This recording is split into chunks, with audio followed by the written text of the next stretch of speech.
I've started using it with patients who may have any type of condition that overexcites their nervous system. And you've heard me talk in the past about the sympathetic and the parasympathetic, and how the sympathetic is not where you want to be. You only want to use your sympathetic nervous system in emergencies. You don't want to use it 24/7. And we're kind of in a sympathetic nervous system overdrive from the moment we wake up till we go to bed. And even when we're sleeping, we're still running on overdrive. So we're going to talk about the endocannabinoid system. Your body actually is designed to accept endocannabinoids or cannabinoids. And so you have receptors for it. So they must be of some use for the body, or God wouldn't have given you receptors for it. So let me be quiet. I want my guests to have as much time as possible. This is Mr. Dan Reed with Pico CBD IV. Can we? Hey, Dan, how are you doing? Now I'll be honest with you. We've talked on the phone, but we've never talked face to face. So hello, good morning. And I just want to start. Why don't you just tell me your story, how you got into this, how the company got started, and then we'll talk about the different ways that endocannabinoids can actually be used for different conditions. Yes, of course. Yes. Thank you for having me, Dr. Taylor. I do appreciate having me on so we can create awareness around this system. But I haven't been in this industry very long.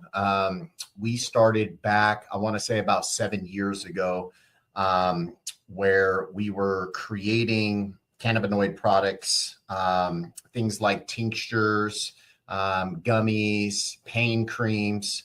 And we started with oil-based products because these are lipids, right? They're oil soluble. And, the absorption rate on these aren't great. You're looking at 6 to 10% in that range. So we started working with creating water-soluble products for better absorption rates. And when you look at CBD that's water-soluble, it looks like milk. It's a very milky looking color. And it's not until you start getting lower into the nanoscale. So we started working with nanotechnology. And as you get it lower on the nanoscale, like really low on the nanoscale, it can start to become somewhat translucent because the particulates are small enough for light to pass through. And the reason why we started getting it really low on the nanoscale is because we had clients that were looking for clear solutions because they wanted to put them in beverages. And our chief science officer, Miles, he created something that had never been done before. He was able to get it at the lowest level on the nano. And then we started getting the questions. Could you guys make this? Could you sterilize this to utilize for intravenous delivery? And what he was able to do is something that's never been done before. He was able to get this below a nano level. So for those of you that aren't familiar with nanotechnology, 1 nanometer is 100,000 times smaller than the width of a human hair. So the next measurement below nano is a picoemulsion. So he was able to get it below the nano scale. And by being able to do that, we could safely sterilize this, which is something that's never been done. So there's 2 things. One, you have to make it water soluble. Then you have to be able to get the particulates small enough to be able to pass through a sterile filter. And that's what we've been able to accomplish. Yeah. So I tell you, I've been using it, and you came out with a webinar, and it just blew my mind. All the conditions and all the things you can use cannabinoids for. So if you could, can you just talk about how massive that system is in your body and how many areas it can affect? Yeah, it's a sin this isn't being taught about in standard medical school curriculum. And to be fair, it's a relatively new discovery. It was in the 1990s when they discovered this system. And I'll kind of backtrack and bring you through the history. Cannabis is something that has been utilized by physicians for thousands of years. The very earliest written documented record of utilizing cannabis for health and wellness conditions stated by a physician goes all the way back to ancient China. This was 4,700 years ago. And it was Emperor Shang Nun's Pharmacopoeia, where they stated that they utilized this for gout, malaria, rheumatism. And you even have documented evidence in ancient Egypt, ancient India. You can go back to the ancient Roman and Greek days. You have documented evidence of physicians utilizing this for multiple different health conditions.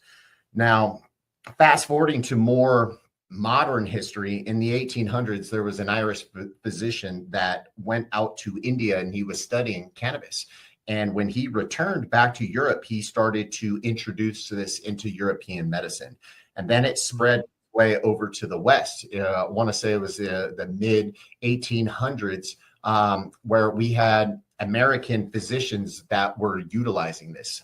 This was commonly prescribed in doctor's office in the United States.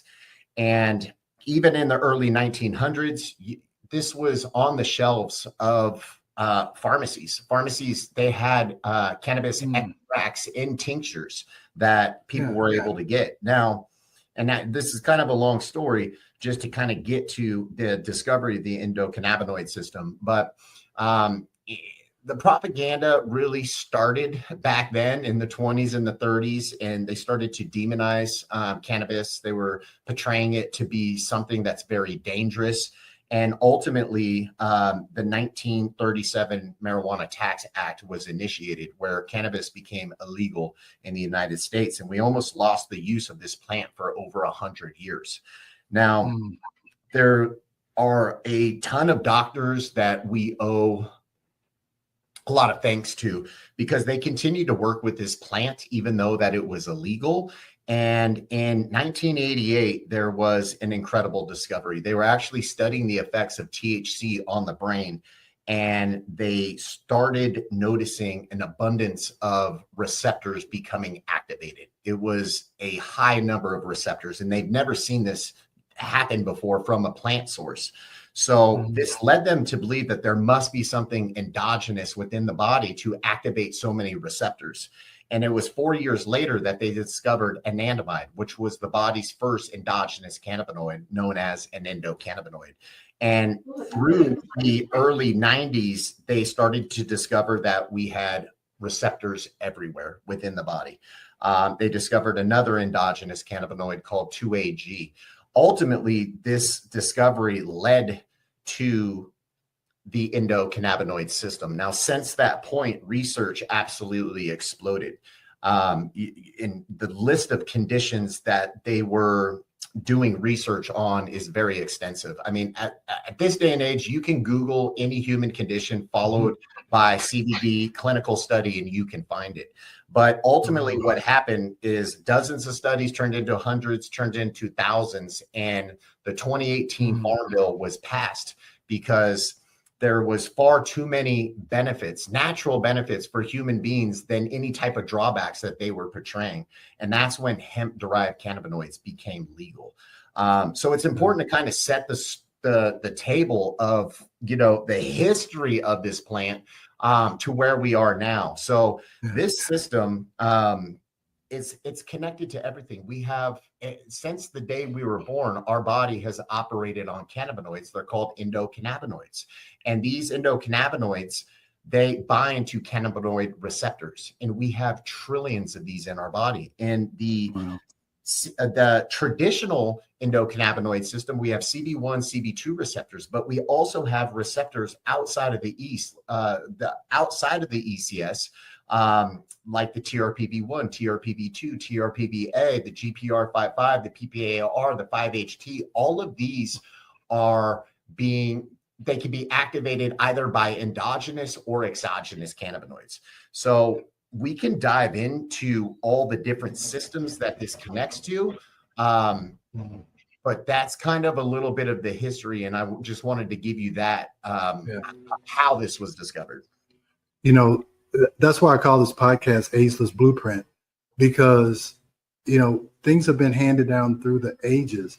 And I always like to say, if you want new ideas, you need to read old books, And so, this has been around since ancient Egypt, ancient China, and we think that everything is something's new under the sun, but it's not. We just need to go back and study medical history before it was all this technology. I mean, people lived, before there were hospitals and all this stuff. They lived good lives. So that's very, that's why I call this ageless blueprint, because we need to go and look back in history and see how people survived before we got into this hyper sympathetic, state of being. So anyway, well, let's just go. Let's talk about, some things like, some common things like depression and anxiety, or cancer, or whatever you think is, is something that people, commonly use other drugs for. And I always say that, your body has a pharmacy in it, just like it says, it has natural cannabinoids. So, Right. Well, let's just talk about some common conditions. Yeah, it's really, I mean, the way that we look at the cannabis plant, we look at it as nature's pharmacy in a plant.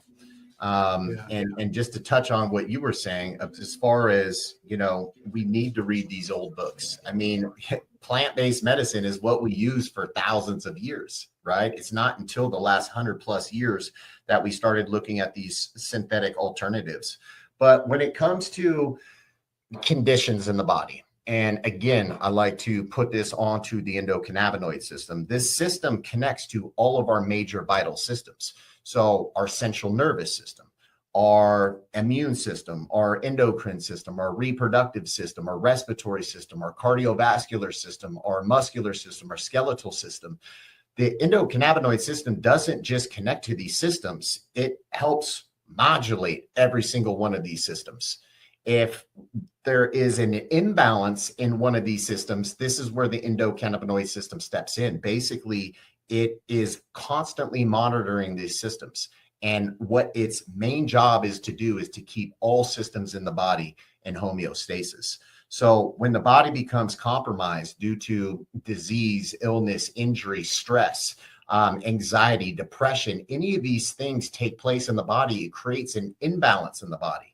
And the ECS then wants to step in to recreate that harmony, restore that balance. And it does that by calling for the genesis of new endocannabinoids.